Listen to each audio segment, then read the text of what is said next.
Punch Boxing News, and I am live once again.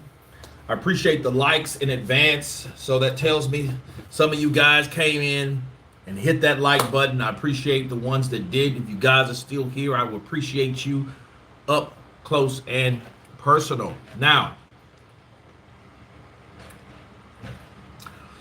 sneak preview. You know, a lot of people will let people come in, but the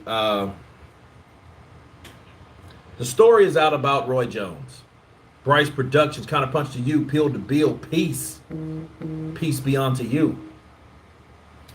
That Roy Jones Jr. is now, of course, if you guys don't know Roy Jones Jr., Cisco Perez. What's up, brother? Counterpunched to you. ¿Qué lo que? ¿Qué lo que pasa contigo? Gracias a Dios. He is Hall of Fame fighter. Fighter of the decade, Loreco Perez. Yo, what's up, Kurt and crew? What's up, Loreco? Loreco, ¿qué pasó? And Roy, phenom talent, you know, fighter of the decade, Arizism, Counterpunch to you, brother. Hope you're good, bro. I'm good. I'm gonna start training today. I got my vitamin water. I'm gonna do some curls out here, you know. Jack Smith, what's up, fight fans? What's up, Jack Smith? This is Counterpunch Boxing News.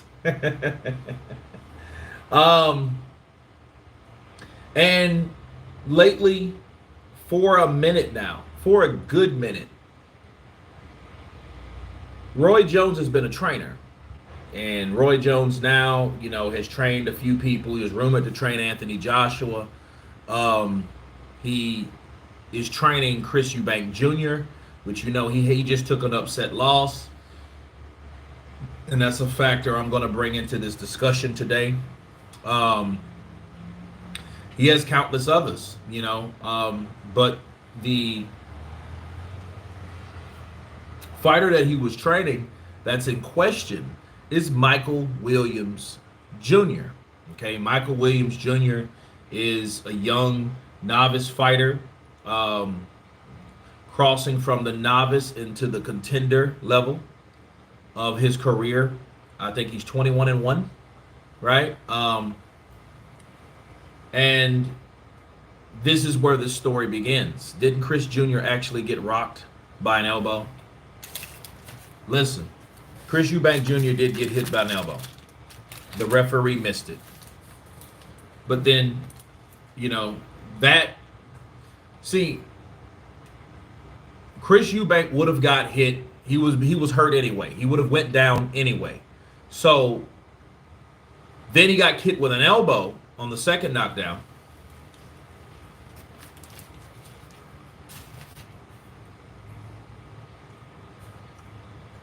But if the ref saw it, he could have saw it and he could have gave him 5 minutes. But that doesn't mean he was going to.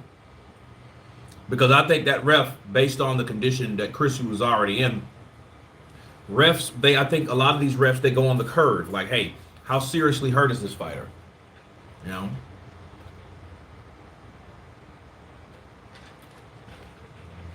I think it's all bullshit because I think if a guy gets elbowed, that means you're adding insult to injury. But I mean, that's just me. However, you can't take away from the progress that Liam already done, you know. But he did get hit by an elbow, and it just depends. It's all up to the referee. It's what they see and what they don't see.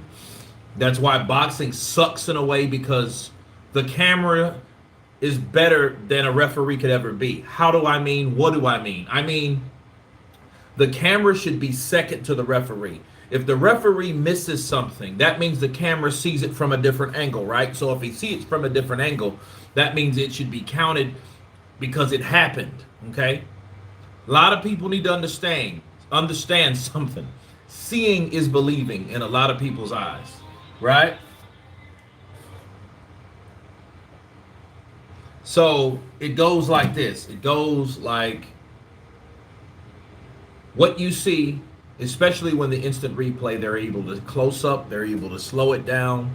You know, shit, Bernard Hopkins would have been disqualified a whole gang of times, because what Bernard used to do Bernard, let's say he's in a clinch with a guy, and the referee's here on this side. He'll come and hit him on the hip. He'll get a guy by the hip, on the back, hip behind the head, hip in the back, behind the head, right? Kidney punches, rabbit punches. He might get a little ball shot in there. If the referee's over here, he might catch him here. You know, like, so it's a lot of different things that a lot of fighters did that were veteran, old, dirty tactics. But that camera could see what he was doing. So it's basically what you can do whatever you want to do as long as the ref doesn't catch it. But anyway, back to Roy Jones though.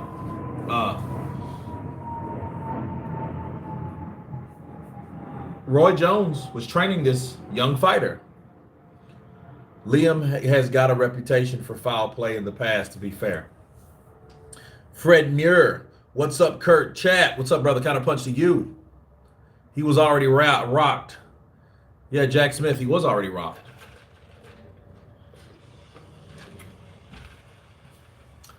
King James Mayo, facts, he did. Listen, you guys hit that like button for me. Like, share the video. I hear YouTube is going to take some type of weird turn. And, you know, the things that we were talking about yesterday about notifications and stuff like that, it's going to change drastically. And it's almost never for the better. It's always for the worst. So, I mean, a lot of demonetizing will be happening. A lot of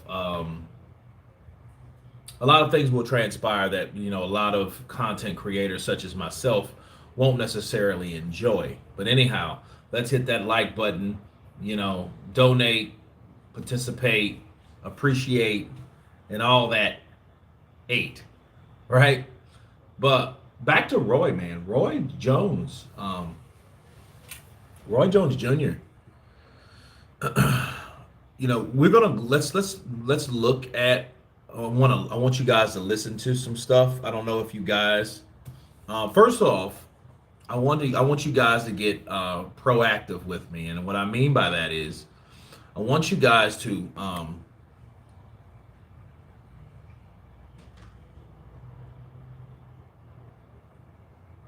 No, St. Don, I didn't see that. You need to if you have Instagram or if you have yeah, Instagram would probably be better. Inbox that to me because I want to see that. That's interesting. Moving the goalpost. It's not cool. But yeah, I got to see it so I can take a look at it. Appreciate it. But if you guys please, all 30 of you that's on. If you guys, hold on a second. Hold on just a second.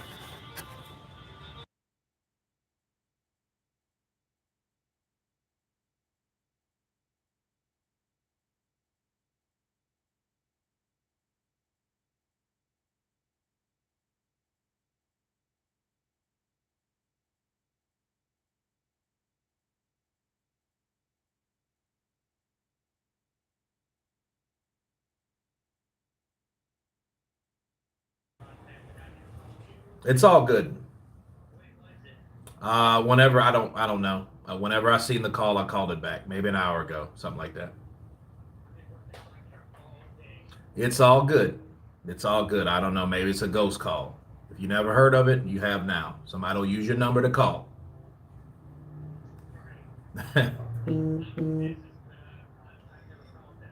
Okay. No problems. No worries. All right. You know, this is what I don't get. Like, people will call, and I have to answer each call because, you know, it could be a job. So, guy calls, and he's like, hey, you called me. I received a call. And the call, it rang to something like that, and then whoever didn't pick up. Whoever calls back is like, hey, well, you called. I'm like, well, I got a missed call from you. Well, I never called you. Okay. All right, whatever. You know what I mean? But But then he like wants to get like shitty about it. And I'm like, okay, don't get shitty about it. It's just, you know, if you ever heard of a ghost call, that's what it is.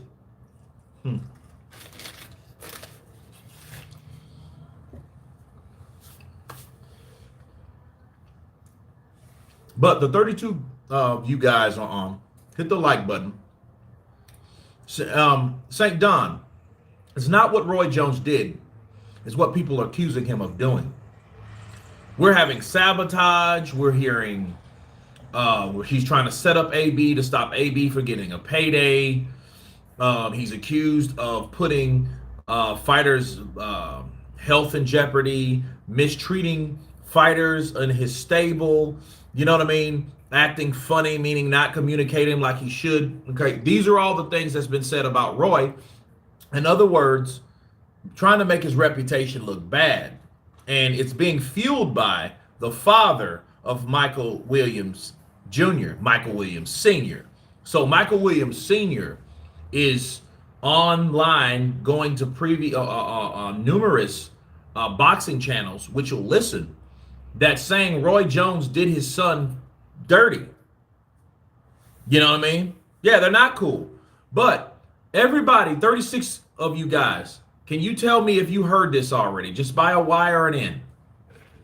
Because if it's enough Ys, I'll play it for you guys and we can hear what he had to say.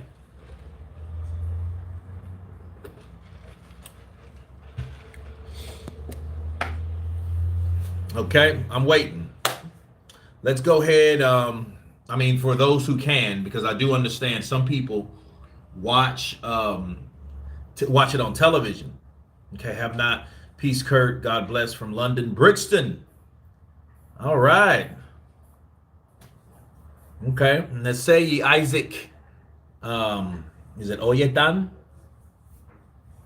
Okay, so I gotta play this because you guys gotta hear it. I hope it's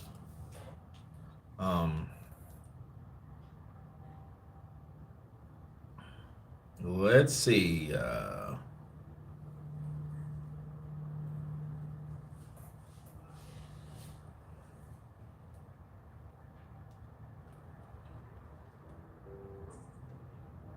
Okay, so I'll let you guys listen to it. Let's see.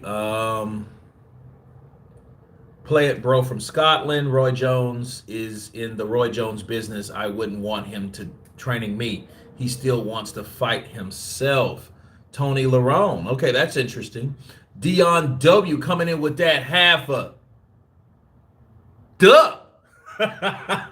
Appreciate you, brother. It's safe to say that he disproves Roy was right about Williams' defense not being up to par. LOL. Thank you for the super chat, brother. Saint, thank you for the love. King James. Nah, I haven't heard it, bro. Okay, cool. Lowborough, UK. Good to see you all. JS, counterpunch to you. Think it's all cap, bro. It could be, but you know what? We're gonna counterpunch to see. Let me get my stand for my other device. Yeah, I got enough power.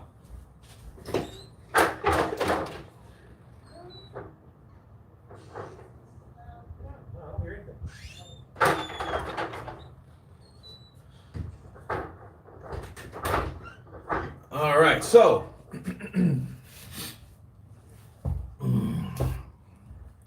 right, so this is where we're going to start at the very beginning. All right, so here we go. Matter of fact, let me see if after they do like 10 rounds or some shit with I failed my son. I failed him because I trusted Roy.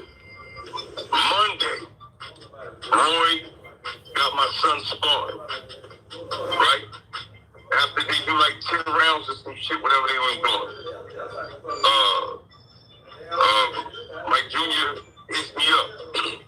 Hey, Dad, hey, Roy acting funny. Now, Mike told me Roy was acting funny before this.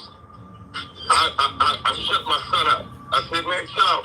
I said, him and his wife, they probably down there, they hard on you. I said, nigga, you about to fight AB. That's the only reason why they being hard on you. Mike Jr. said, nah, it's different down here. The way they acting towards me is just different. So that was before. Now we moving to Monday. Junior tell me again after the sparring. I blew him off again, like, man, I ain't trying to hear that. Boom. I get the call from Roy. Roy called me with some little weak ass shit. I was like, bro, what's up? For you to call me like this, what's going on? He said, hey, we gotta pull Mike from the fight. I said, for what? He said, I'm not liking the way Mike Jr. looks with his defense. He's getting hit with unnecessary shots and sparring. Right? So now listen very carefully. I said, all right, well, how is he looking on offense? Roy said, oh, he looks sharp. He looks good. Okay. You guys are with me thus far. All right. Red flag that sticks out from the very beginning, where his son called him and where he began the story. He said, well, Roy's acting funny. All right. Well, for one, we don't really have specifics. I can't stand when a person responds in a way that they don't explain themselves. Now, I'm not saying that his son didn't, but we can only go on what his father is reporting to the interviewer, right? Roy's acting funny. Okay. All right. Well, how is he acting funny? And he was acting funny before. Well, if he was already acting funny before, this is the second or third time, more than once, that this is taken place, right? So why was it that he didn't have the conversation with Roy when his son multiple times, more than once, plural, told him that Roy's acting funny? See, if you are a dad, kind of like a Kenny Porter or a Jack Mosley or a Bill Haney, you're going to be on top of whatever's going on. And I mentioned those guys because those guys had or have fighters in the business that they stay on top of their shit with their sons. Okay? And when he's telling me, based on what he's telling me, he's basically ignoring the fact that his son is telling him, hey, he's acting funny. You know? And again, I would like to know, how was he acting funny? What's really going on? So I'll have a clear picture of what's happening. Okay? And I definitely would have another red flag, a bigger red flag, if there's a such thing, when Roy calls me himself. Now I have two people talking to me. My son over here in my ear, this ear. Then I have Roy over here in this ear. And then Roy's telling me, like, look, we're gonna take him from the fight. I don't like how he look. He get hit. I don't like that. Okay. All right. So then he's asking, and the thing he asks is, instead of, well, what can we do to fix this or correct this? Those are the things I would be asking if I'm the dad. He's asking, well, how is his offense? Who gives a shit about his offense at that point? Because if his offense is good, that doesn't mean his overall fighting game is good. Okay, so I'm like, this is what I process when he's asking him these questions. Well, how's his offense? Well, the other dude's going to hit back, right? He's not hitting a board or a brick, because we all know boards and bricks don't hit back, right?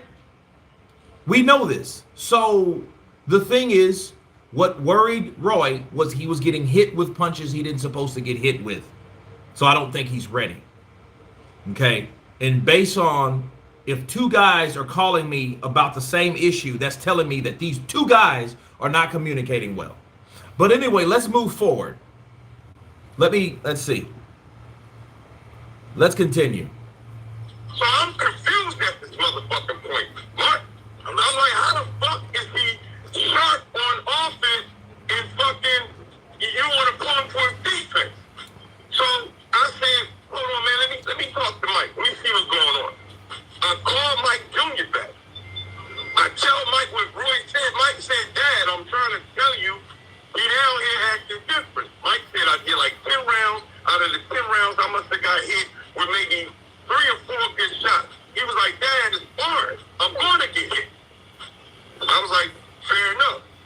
well, Roy did say you look good on your offense. You look sharp. He's like, yeah, I'm good. I'm ready to fight AP.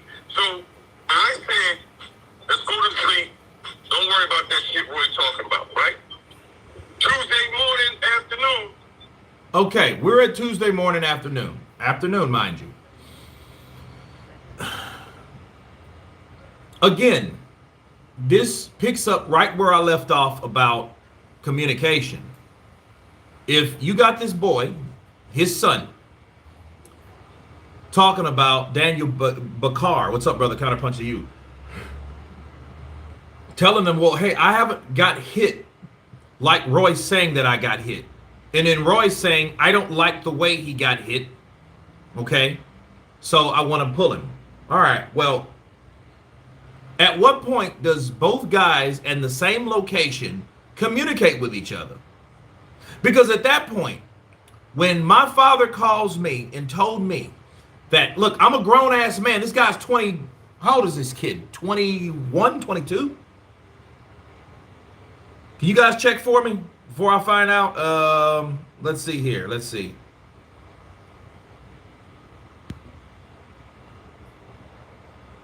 Michael Williams Jr. Okay.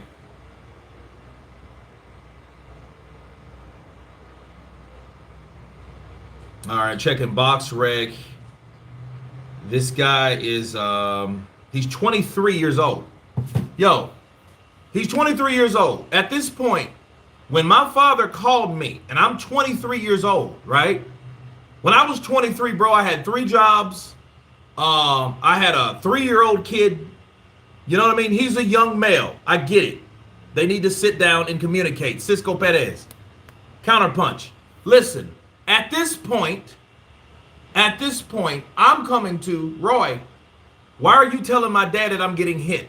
Therefore, we need to sit down. Therefore, we need to talk like 2 fucking adults. A young adult and an older adult. Right? 2 men. At this point, that's what needs to happen. But he's listening to his dad. Oh, man, just go to sleep. Don't worry about him. So this is what I see thus far. His son needed assurances from his father. He needed guidance from his father. Well, if that's the case, what the fuck is he doing in Roy's gym? Because it looks like to me he's not really following what he could have got from Roy. He's not listening to Roy. He's not gelling with Roy. He's just talking to his father, and his father's talking to Roy. Okay, so this is awkward.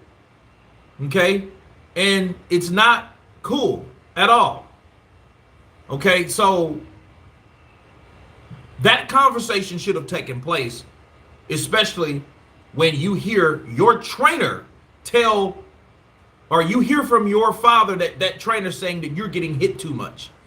Then in that case, you should have took it up with Roy and like, Roy, why are you telling my father this? What am I doing wrong? Give me examples. Communicate with me. Talk to me. What's up?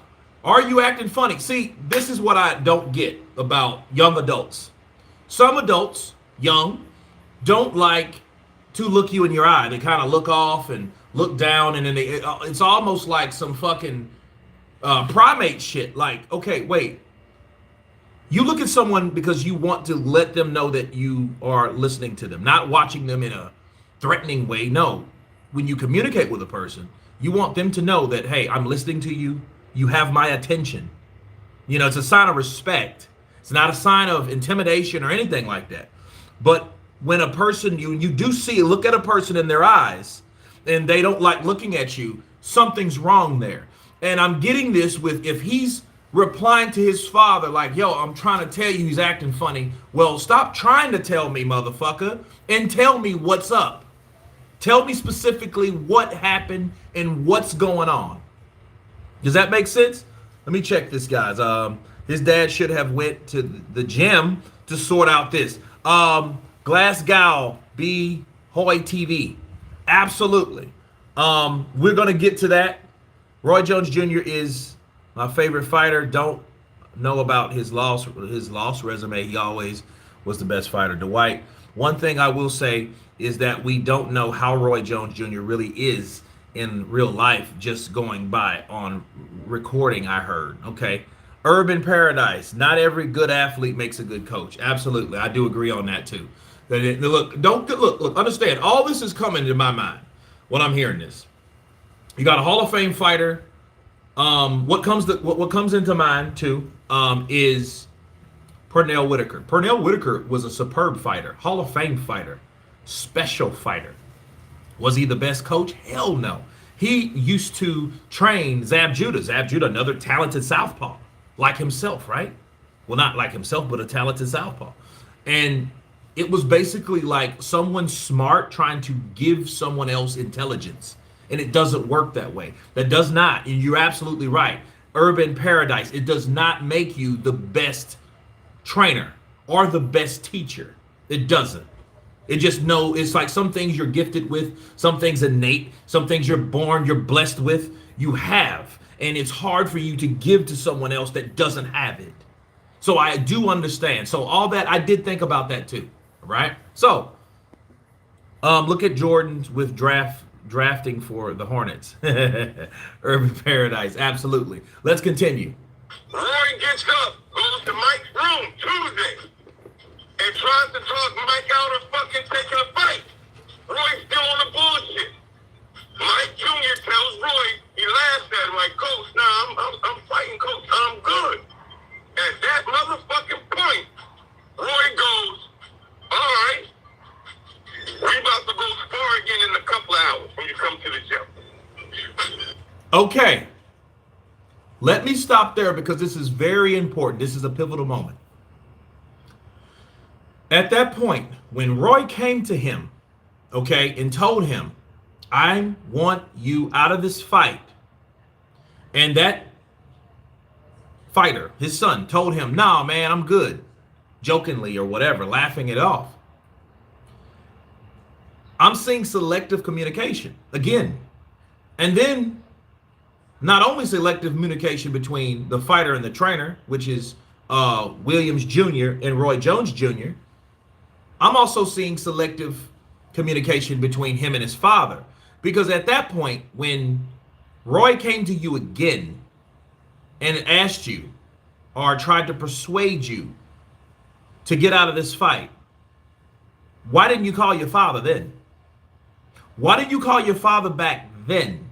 Because it seems like, okay, now not only does he want you to get out of this fight, you should have made a call, but here's the deal. When he wanted you to spar with someone to see if you're ready, that's exactly, and that's the perfect moment when you should have called your father and told your father, like, look, I don't know what's going on. This guy's trying to make me spar, and it's too far from that at this point, because really, you know, they're supposed to fall this weekend, so he shouldn't have been sparring anyhow. Okay, so that is a red flag. Okay, and there's more to this because we have Roy, and that's a totally different side, and we're not even to that yet. We're just covering what the father had to say. Okay, we're just covering that. Now, he didn't tell his father any of this shit. He just takes his happy ass, confident ass in there and spars, right? Whoever. Yeah, you're gonna dissect this recording. Good, bro. I never knew this is what you was doing. Absolutely. Yeah, we're gonna go through this bit by bit and talk it over, because this guy was approached by Roy Jones to prove to him that he was ready for Adrian Broner. This is where we're at. At no time, as you guys just heard, that this fighter, the son, called his father and told his father what was going on. Why did you selectively take him out of the loop then? Okay, now you can look at it this way though, okay, devil's advocate. You could say, well, damn, Roy could have done that. Roy should have done that. And you're absolutely right. Roy should have done that. Roy should have said, oh, hey, man, I don't believe your fighter. I don't believe your son ready. So I'm going to let him prove that to me so he can be the best he can be, or the best I can see. So if he can prove to me today that he is on his way to fight AB about billions, about bullshit, about whatever, we can put him in and see what's clever. We can do that. And so I'm just letting you know. I'm keeping you in the loop. I don't know if he talked to you, but, this is what we're going to do right now, because I don't believe, like I told you yesterday, that this guy can go in there and do anything to AB. He might get hurt. I'm trying to protect this guy. This is what we want to do. So that is what he could have done, and he didn't. But the son didn't either. So it was almost like, okay, now these guys are communicating. Like, now you guys are communicating. And then, but I don't even see communication in its fullest. I see communication as a sign of bravado, ego. That's what I see. I don't see these guys saying, well, hey, man, well, what do I need to do? Like, what, like, they're not even talking about the technical aspects of anything. What they're doing is this one guy, younger guy, fighter, is trying to convince this guy, older guy, trainer, that I am good, unlike you say that I am. So guess what? Ha ha, fuck you, man, I'm good. And then I'm seeing ego, I'm seeing bravado, and I'm seeing attitude. And I'm seeing it from both people. Because then Roy's like, okay, motherfucker, cool. You want to prove to me that you are who you say you are, or you're good like you say you are? Okay, we'll see. I got people in Kansas City. You know what they're about? Show me. So you're going to show me today in a couple hours. So he had 2 full fucking hours to tell his dad what was up. By the way, he told him anyway. He told him all this other shit. He told him the first time, right? So I don't get that. I don't understand the angle. I don't understand the disconnect with him and his father. But again, the only explanation that I can come up with is bravado, ego, and attitude. Okay? The personality was seeping through. Let's continue. They go to the gym, lace him up. Him and the little young boy, they bang it out. Mike get hit. We don't even know that it's Jaw's boy. He finished his sparring. They bang out. They finish his sparring. It's over. We didn't even know that the fucking shit, his jaw was broken until later on. So after the sparring, it must have been heated in there, because Roy asked Mike, hey, you straight? Mike told Roy no. So Roy like, all right, whatever. They didn't speak to each other. Mike goes back to his fucking room. He calls me. Dad, get me the fuck out of here. Okay. Now, after the heated sparring session, after his son was complaining about his teeth, now he decides, and then after Roy asks him, hey, how you doing? And he says, no, I ain't okay.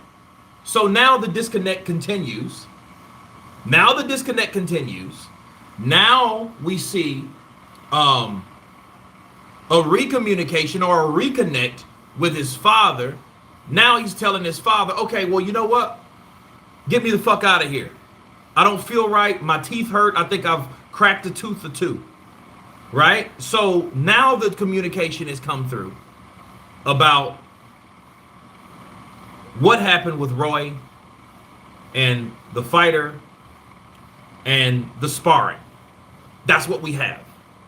That's where we're at.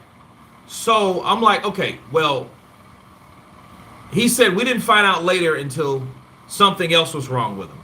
So that's a red flag too, But anyway, here we go. I said, what's up? What's going on now? He said, I think my fucking teeth is fucking cracked on both sides. He like, something ain't right in my mouth. I said, what happened? He said, we was sparring. I said, nigga, why the fuck are y'all sparring again? I said, we got a fucking fight coming up, Mike. He said, I don't know. Roy trying to fucking talk me out of the fight. Then he said we was fucking going to go spar. My nigga, from that point right there, and then I called Roy. I said, I said, my son mouth fucked up, nigga. I said, why you got my son sparring? He said, I didn't know his mouth was messed up. Mike didn't tell me. You know what I mean? So we going back and forth. So I'm like, hey, Roy, why you got a sparring? Oh, I wanted Mike to show me that he was going to have to show me that he was really ready for AB. So I get Mike a plane ticket, get Mike the fuck out of here. Mike get home Wednesday. Wednesday. Okay.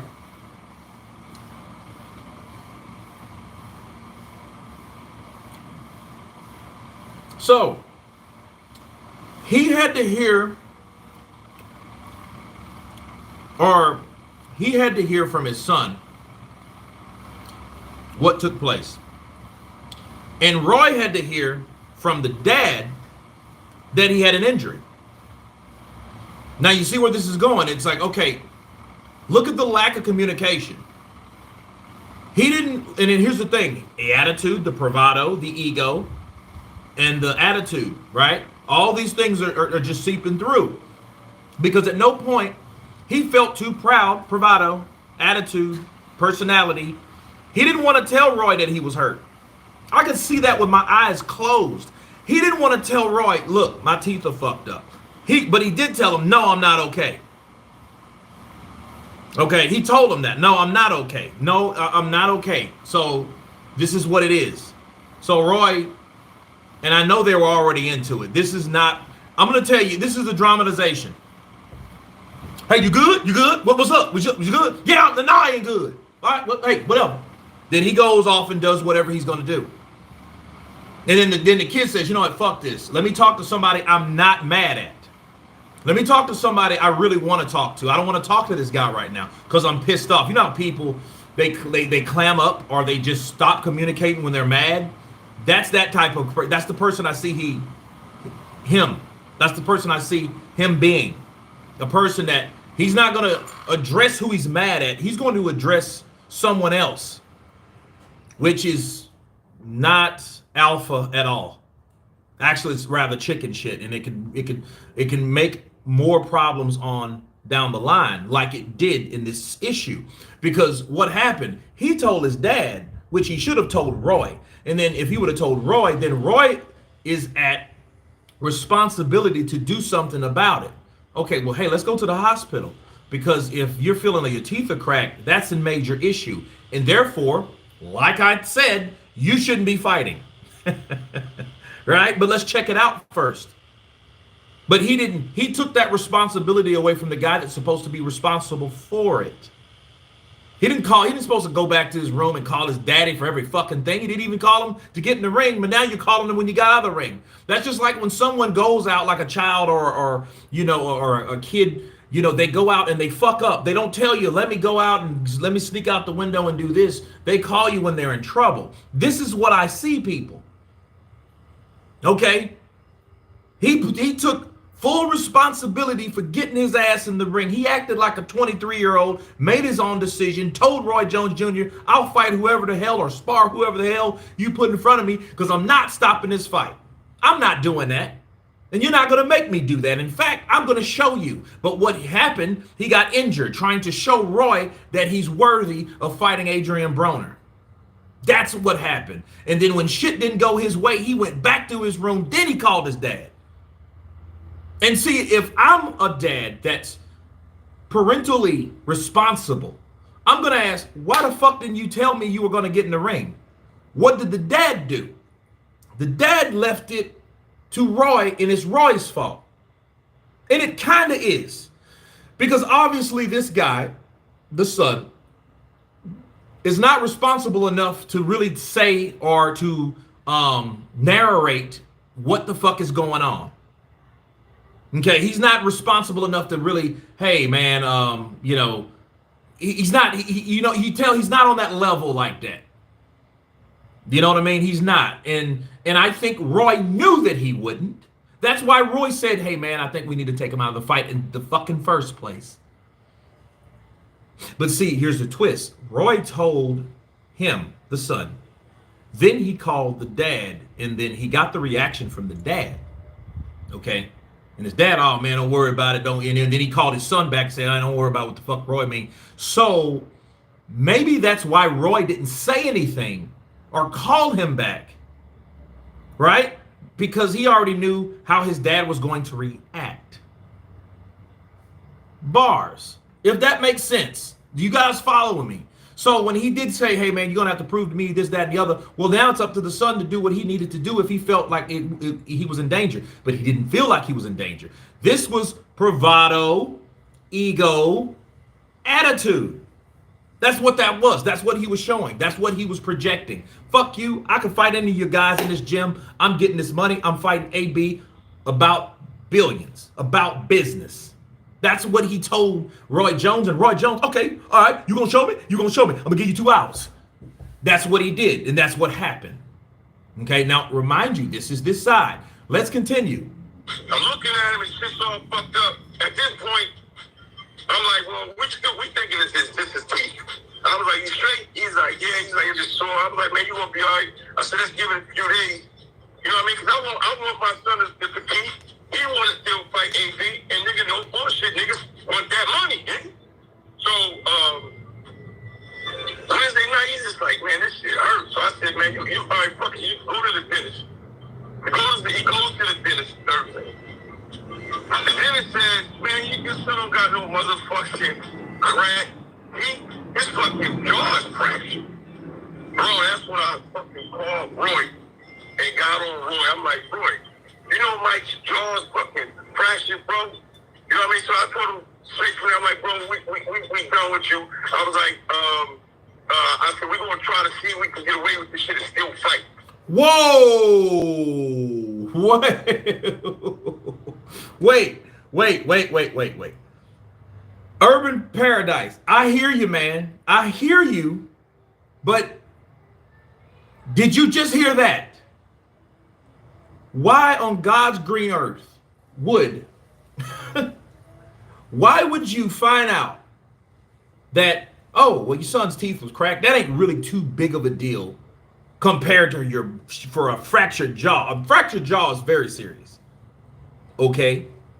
So why would you want to still go ahead with the fight and then call Roy like it's his fucking fault? First of all, Roy didn't even know that he had anything broken. I mean, Roy probably sent something, but I don't really think Roy gave a shit. Why? Because this kid was giving him attitude like he was the shit. Again, bravado, ego, attitude. That's what he was giving him. And he gave him that, and then Roy seen it. Okay, this is a cocky little motherfucker.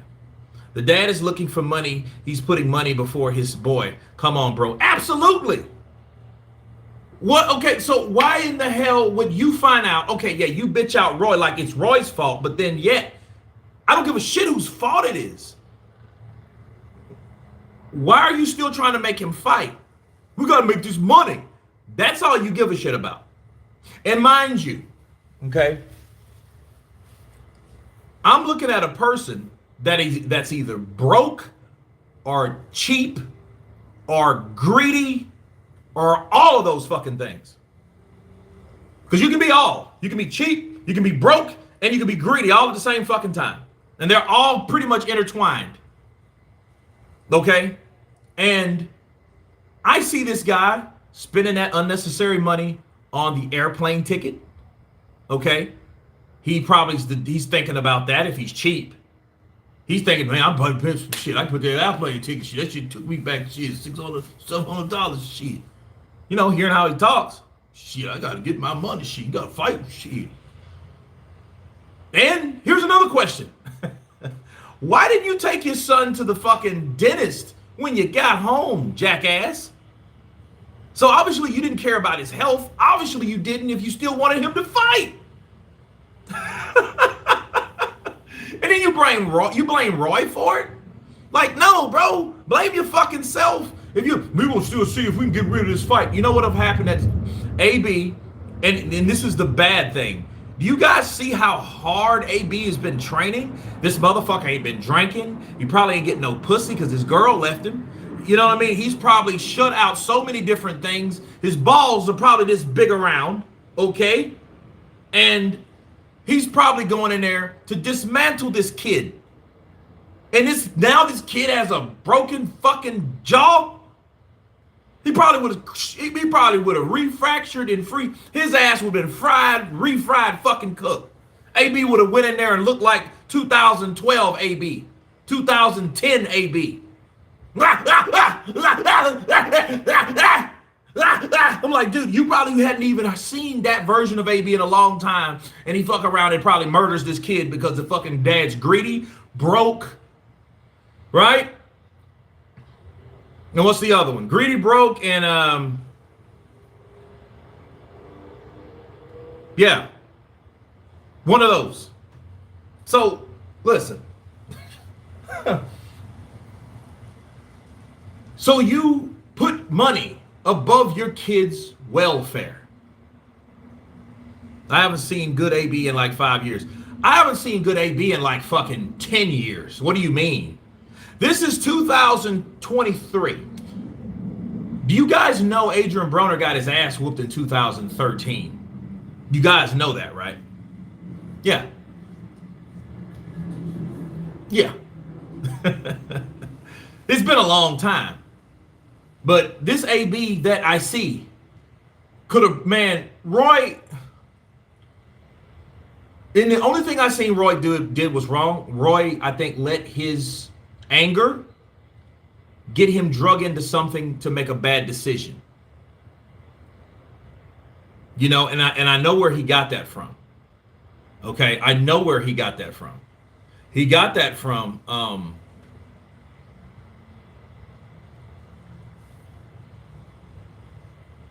the cockiness of yesteryear.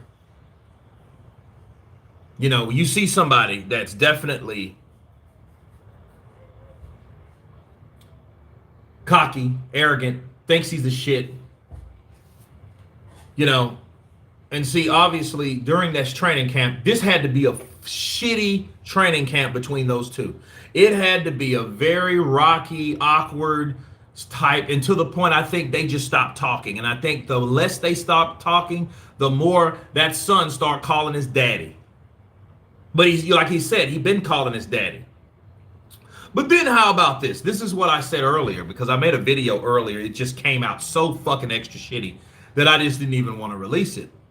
How about this? Instead of him spending a plane ticket on getting his son back, why didn't he get a plane ticket to take his ass there to see what the problem was? Hopefully he could rectify the problem between the communication between his son and Roy. Why didn't he do that? Why didn't Einstein think of that? Because Einstein was thinking about how much money he had left in the bank, and he wasn't trying to spend his damn money.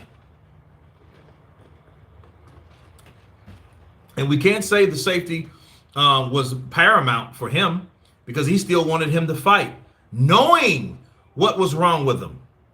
It would be different if he never took his son to the hospital or the dentist and then just said, you know what, fuck it, we're going to fight.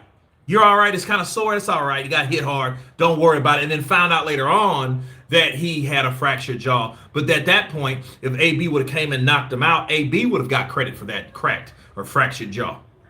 Okay, that would have been a different, because at least you have peace in saying or not knowing. Motherfucker, you knew. You got mad enough to do one thing, call Roy and blame it on Roy.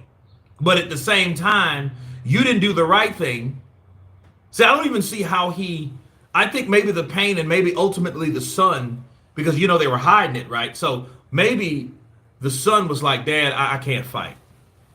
You know what I mean? But even the son is at fault, because he did say he asked his son, you okay? And he's like, man, I'm all right, man. You know, I'm still trying to fight, because they both wanted to fight. So maybe this was a particular opportunity that they never had before in their career.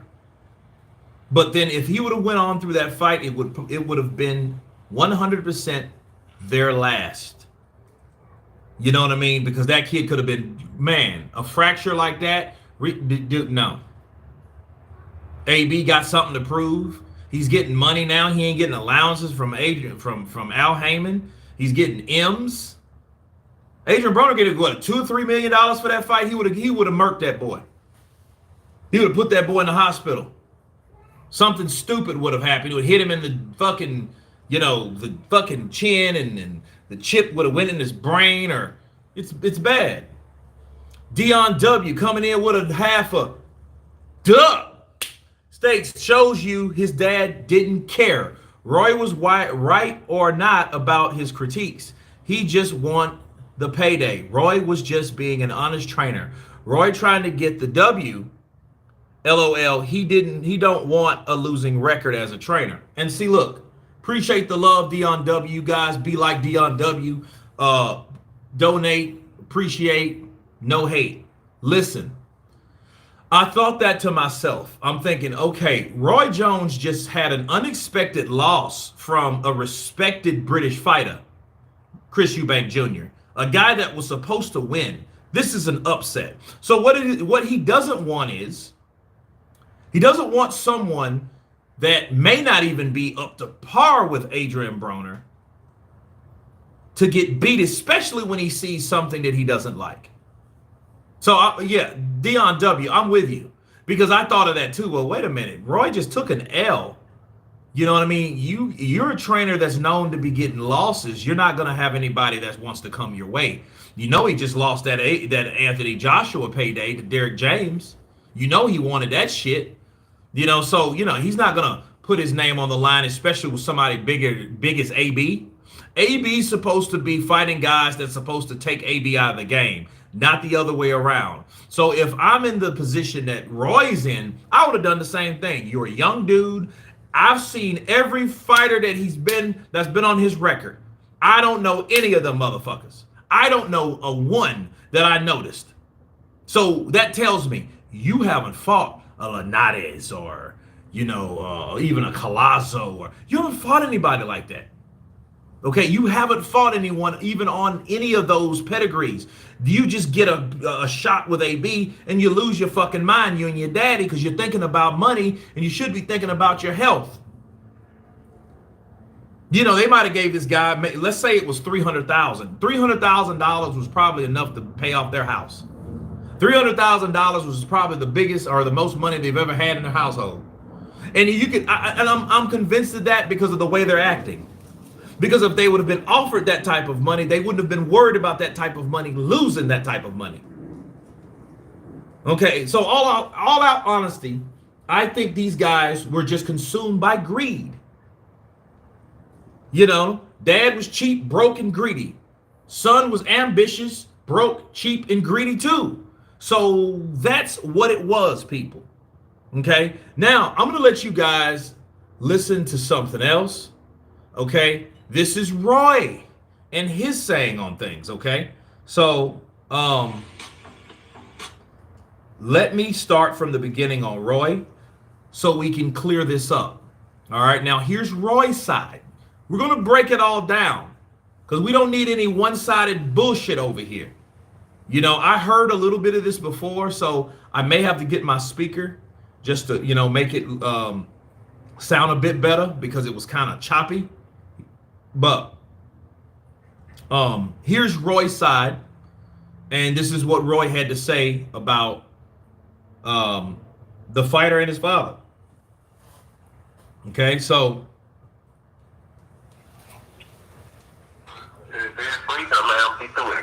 all right. I got number love microwave insurance, right? We're that Julian Senior, right? I don't care how bad the nigga got that number love for him, right? I had microwave insurance for birthday for a 10 round, but he fought with a 301 35 pounder. I got 301 35 pounder, one hand for 3 rounds. And he fought with he went around, he moved around with a 16 pounder finish with his spot. He just kind of moved around. The guy was just kind of showing the Asian brother look and throwing the jab. That's Andrew Murphy. And you can call him, you can find him in your team. That's what Andrew Murphy would give him up to medical the next day. So he has no reason to go out and try to hurt my nose. But if he did that, you know, I put him out my gym because I don't get down like that, all right? Yeah. So I didn't like the way Michael Williams looked against neither one of the 135 pounders. One to the 135 pounders are 3-0 professionals, right? If Adrian Broner has won more world titles than these dudes have had fights, okay? If these two 135 pounders give you this much trouble, why would I take gun to let you fight Adrian Broner? All I need to say, because that's what the facts was, and the only people he's fought with, the 135 pounder name is Mandeep Jangra. MANDEEP JANGRA. He's from India. He's 3-0 as a lightweight. The other 135 pounder name is Zachariah Lewis, who lives up in Atlanta for a while.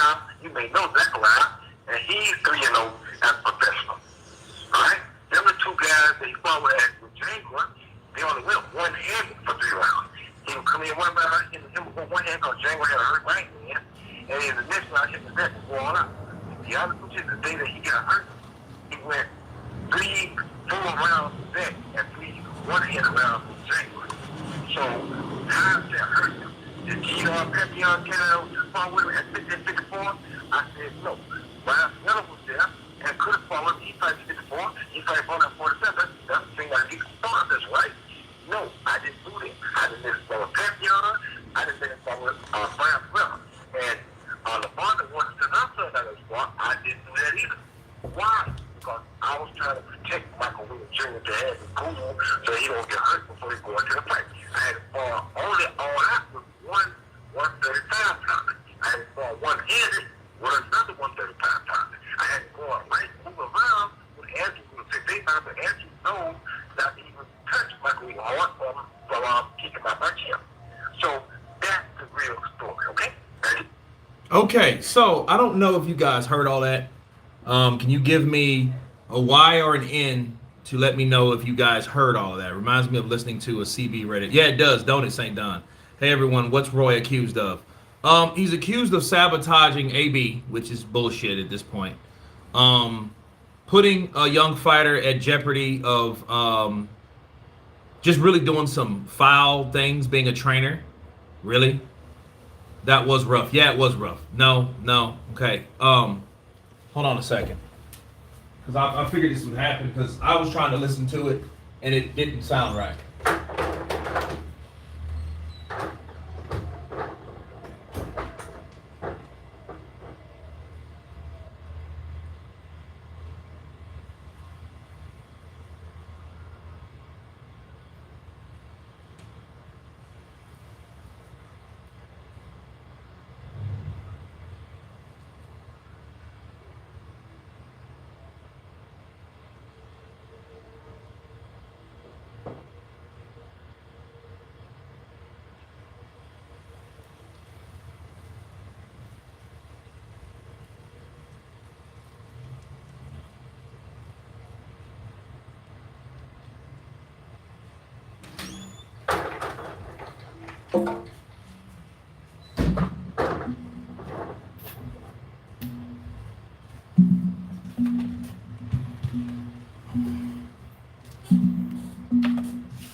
To use this feature, please make sure your app is running and can access the internet. Okay, so we're going to try it from here. Very brief. I'm going to be through it, okay? All right. I got number love, Michael Williams Jr., right? With a Junior Senior, right? I don't care how bad they got that number love for, right? I had Michael Williams Jr. for birthday for 10 rounds, but he fought with a 301 pounder, another 301 pounder, one hand for 3 rounds, and he fought with he went around, he moved around with a 15 pounder thing into the spot. He just kind of moved around, the guy just kind of showing the Asian brother look and throwing the check out. That's Andrew Murphy. And you can call him, you can find him in too. That's what Andrew Murphy was picking him up to medical the next day with. So he has no reason to go out and try to hurt my nose. But if he did that, I put him out my gym because I don't get down like that, all right? Yeah. So I didn't like the way Michael Williams looked against neither one of the 135 pounders. Both of the 135 pounders are 3-0 professionals, right? If Adrian Bonner had won more world titles than these dudes have had fights, okay? If these two 135 pounders give you this much trouble, why would I take guns and let you fight Adrian Bonner? Okay, did you guys catch that? I know it's kind of choppy, kind of CB-ish, but did you guys hear what Roy said? He said he had this guy sparring, okay, with, okay, Urban Paradise. You caught that. Roger. Okay, St. Don. Okay, can we get some more confirmations before I continue? Okay, Fred, cool. Yes. Anybody else? Did we get that?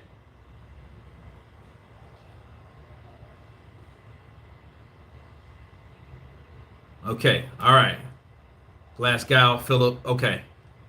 Okay, keep them going. All right, so What Roy was explaining was that he had 3 guys sparring this particular fighter. Okay, Michael Williams Jr. Okay, Arizism, cool. And these guys are 3-0.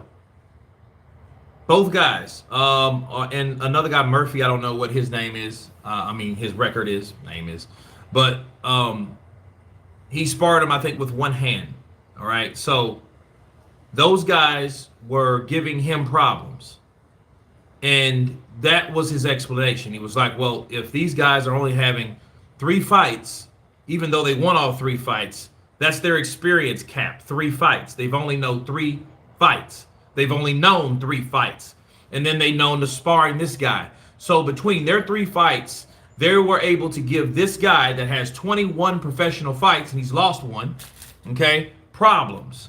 Roy started looking at him and thinking to himself, like, look, maybe this isn't what we need to be doing, taking on Adrian Broner right now. Okay, and he said he didn't, and then but here's the tricky part. He didn't want these guys to go hard on him because he'll kick them out of the gym, because he doesn't want them to or make his fighter feel like he's lacking confidence, or try to hurt his fighter before a fight, because that's not what you do. That's bullshit.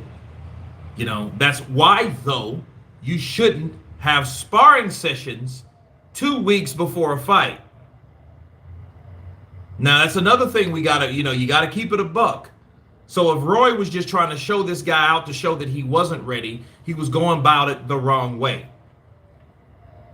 What he could have done was continue to call his father and told and explained his father, look, this is what's going on with your son. This is why I don't want him fighting. Okay? He could have done that. However, I don't think that would have mattered talking to his father or the son, because again, I think these guys wanted that fucking money. They wanted that money, and it wasn't nothing that was going to stop them from getting that money. These guys were willing to go in there with a broken, fractured fucking bone in their body and still fight to get that money. When do you normally cut off sparring, Kurt? You cut off sparring within a month to 3 weeks before. So if you do have any injuries, now I know a lot of times they don't, because this is what happens. A lot of times fighters have to work like the Dickens to lose weight, especially if they're way overweight. So most of their training camp consists of them trying to lose the weight. Then they pile on the technique when they think they're clear of making the weight, because if you don't make the weight, more than likely you can't fight, or you get fined if it's in the contract to make a certain weight, right? And if you're the champ, you're damn sure you're going to lose your belt on the scale. So knowing that, what we know now, this guy looked like he didn't have any weight problems. He's a young kid. He's 23 years old, right? So them looking at, or Roy observing this guy, he didn't have faith in him. Let's just call it a buck. He didn't have faith in him. He didn't want him to get hurt. He didn't think he had what it takes. I could admire that. But I do think Roy let that kid fire him up and show him some of that cocky Roy, that fuck it, fine, show me attitude that he showed or went at this kid with, and the kid obliged him, or he attempted to, by fighting these guys. Now, here's the problem, okay? This is what I want to convey to you guys.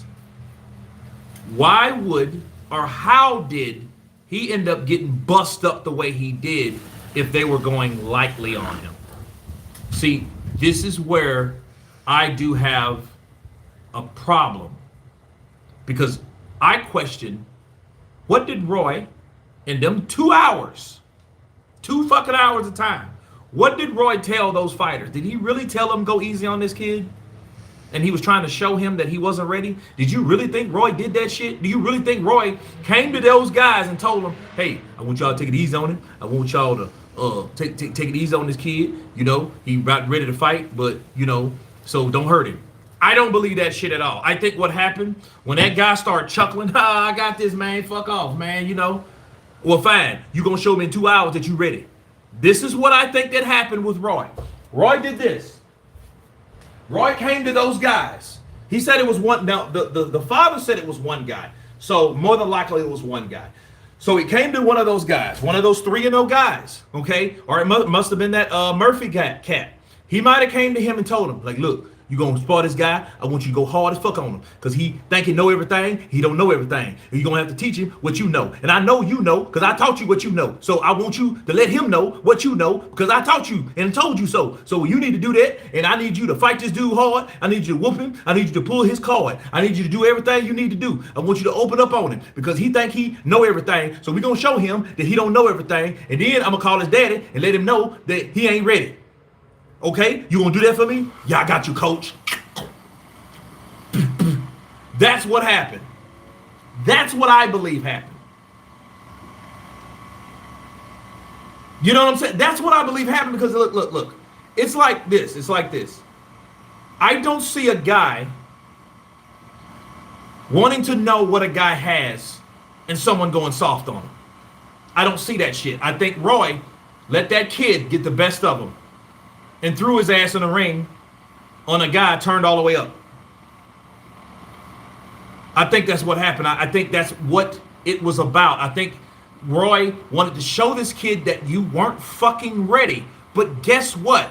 He wasn't fucking ready. Why? Because obviously his defense caused him to get fucking broke down, fractured jaw, injured in sparring while training. Why? Because he wasn't ready.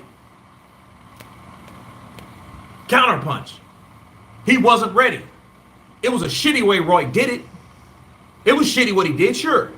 Because he could have, at any point, in any time, he could have said, hey man, look, I don't think you're ready. And I don't want you to get injured trying to show me you're ready. And I know I kind of, but no, Roy was, look, those guys have been beefing for the last, I guarantee you, for about a month straight. Those guys have been beefing back and forth. It's just been a cold war. It ain't been fuck you, fuck you, fuck you, fuck you. It ain't been like that. What it's been is, oh, fuck him. Wait till he walks off, man, fuck that dude. Let me call my daddy. Man, he acting funny, man. I'm telling you, this motherfucker acting funny. That type of stuff was taking place, people. That type of stuff was taking place. I assure you. And Roy, oh, well, you think he's good? I already seen these 3-0 guys whoop him, and he got 21 fights. So, look, I know the scope. I'm Roy Jones Jr. If he can't show me about these dudes with 3 fights, he can't beat no AB. AB will go in there on his D game and kick the D shit out of him. That type of stuff. And that's what I think that's happening. I think they were beefing a long time. And the moral of the story is, if you don't gel with your coach, don't stay with the fucking coach. Counterpunch. Don't stay with him. Don't go and try some underhanded shit and half communicate with somebody else and not that guy, and expect that you're the guy you communicated with to communicate with the guy that you should be communicating with. No. Because, mind you, when those guys when they did all that, because it was all this tone, all this negative energy, all this bullshit back and forth, and there wasn't really anybody talking about anything. It wasn't. It was no one talking about anything. Those guys have been beefing a long time. Roy told one of those guys to tune his ass up, and he did exactly what Roy told him to do. I mean, it's a lot of guys like that, bro. And I'm still, I won't promise, but I will do it soon for my members only. Real soon. I have a great story about Kenny Porter and a well-known boxer. Okay? Kenny Porter and a well-known boxer. That he had to tell me what was up with him, and it was some similar shit just like this. That's why I know it firsthand. And I understand this, okay? Broner would have definitely hurt this kid. He would have. Because Broner, hungry, starving, broke, heartbroken. He would have hurt this kid, man. He would have hurt this kid. And see,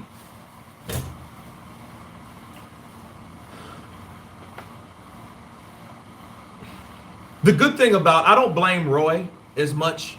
You know why I don't blame Roy? Because Roy because of the lack of communication, because of the attitude, because of the bravado, because of the ego, he did not know the condition that he was in.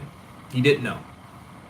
He didn't know the condition the guy was in, and the guy didn't really want to tell him the condition he was in.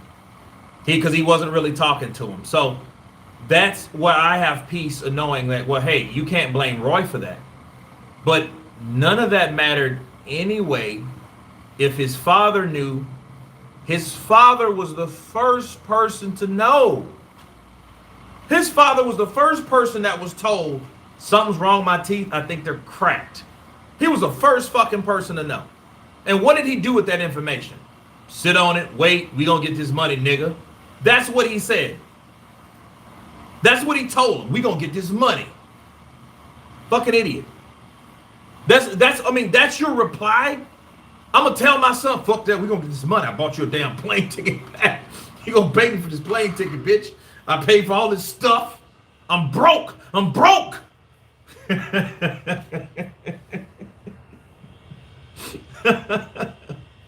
You know, so no. So you heard Roy, like, look, man, I have love for nothing but both of them. But he wasn't ready. And I was just trying to tell his dad in a nice way that he wasn't ready. So Roy showed his dad that his son wasn't ready in a very bad way. That's all. That's all, folks.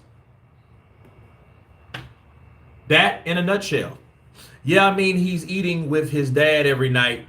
I think he's first one to notice any problems with his own child. Yeah, but obviously he wasn't. You know what I mean? He probably, you know, yeah, he talked to his son, but don't mean he's close to him. Okay? Urban Paradise, you're an asset to the community, brother. Keep up the good work. Appreciate you, man. I thank you. Thank you for that. Cinco! Appreciate you, man. I really appreciate it. But no, that was the total breakdown between Roy Jones, Michael Williams Sr., and Michael Williams Jr. Okay? And I will be back live tomorrow. I'm going to try to do 2 o'clock p.m. And I want that to be this slot. I want you guys to come in, fill it in. Let's get it in. Okay? We got some Jake Paul and Tommy Fury stuff tomorrow. Kurt, did you see Frotch reply? No, I didn't, bro. I got to see that. But I did definitely see Jake Paul's reply. So, you know, as Skip, big up, brother, Counterpunch to you. I will definitely try to come in at 2 to 2:30, you know, so you guys will come in and know, like, Kurt's on live. Because I think, like, I need to reach out to all my fucking subscribers, and I appreciate all you guys and gals and peeps, you know what I mean, that come to the channel and make the channel what it is. You know, I can't say that enough if I haven't said it enough. Solid points today. The audio of Roy Jones was the best part of this episode. And the funny thing, it was the most choppy. But what he said was the most important. You know, I think, now let me relay this to you guys before I jump off and hear about Roy Jones. I think based on the fact that he had his fighters, those 3-0 guys, and the other guy, the 3 fighters that were sparring, since he had them going easy with Michael Williams Jr., and he was still getting hit, I think that's what made his decision to want to pull the fight. Think about it.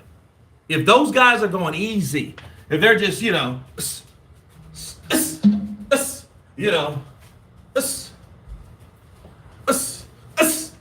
and they're able to tag this kid that has 21 wins, and they're not even going hard with him, and they're instructed not to go hard with him, then guess what? He's not ready. Salute, Kurt. I enjoyed this a lot. Peace. Fred, lies. Great content, bro. Wrong, lies. Okay. Albuga, send your link. Send your link. Michael Williams Jr. and Senior Guns and Boxing. Okay, Michael Williams Jr. and Senior, send your link. I don't have a StreamYard, but what I can do for you, Michael, we can do this right now. People, we have Michael Senior and Junior on.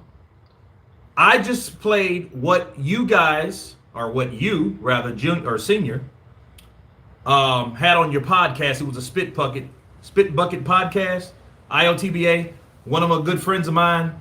So what I'm gonna do for you, I'm gonna load up, look at my Instagram, it's DeVille Kurt. Okay, I want you to inbox me if you got an Instagram. I hope you do, so we can go live together. So this continues now, so we can get your side to me. Okay, I'm counterpunching 2 separate videos, one with you and the other one with Roy Jones Jr. So, was that Roy or Kurt doing impressions on a CB? No, that wasn't. But Michael Williams, Jr. and Senior, send me your Instagram information. Then I'll send you a link. I'll redo a live, and then we can go live. Again, it's DeVille Kurt.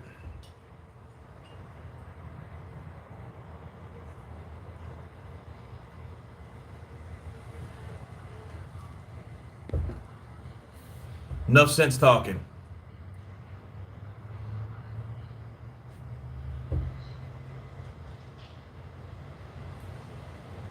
Michael Williams, are you still there? Or did you go to the or go to my Instagram?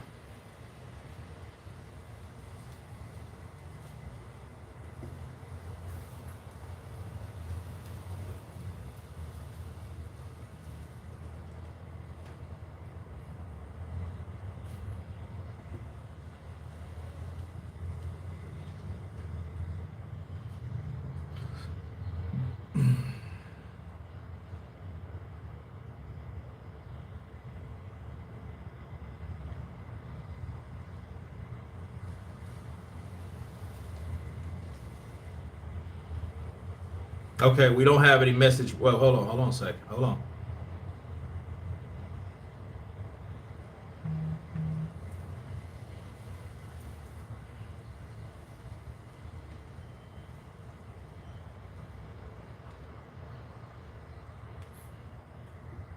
What is it again? It is DeVille Kurt. That's my Instagram. DeVillekurt. No, I don't think this is a troll. I don't think this is a troll, because he's saying, hey, send me, trolls are just talking shit like, oh, fuck you, you bitch, and then get off.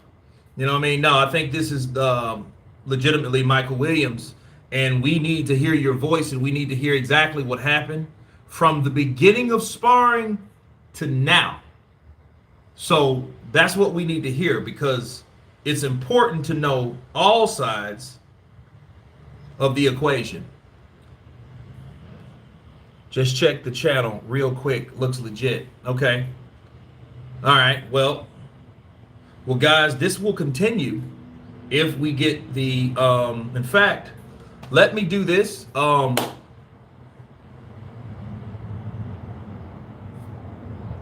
Okay, and Michael Williams Jr. and Senior Guns and Boxing. It's at DeVille Kurt. It's at DeVille Kurt. Yeah. So hold on a second.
Okay, let's see. It's about to go down. I'm downloading Instagram now. Okay.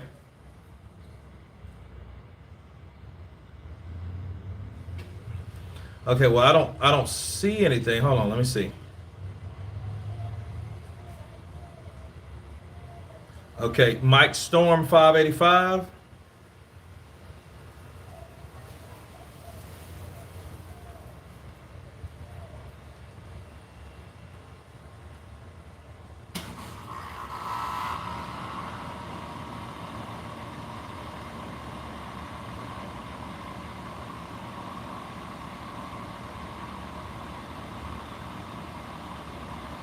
Okay, so let's see.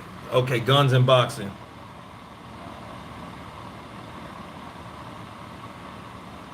Okay, I got your guns and boxing. Hold on a second. Let me create a link. We're gonna close this one out. Then we're gonna come on. So you guys stay tuned because Michael Williams Sr. and Jr. hopefully, because we need them both, needs to speak their side of the story.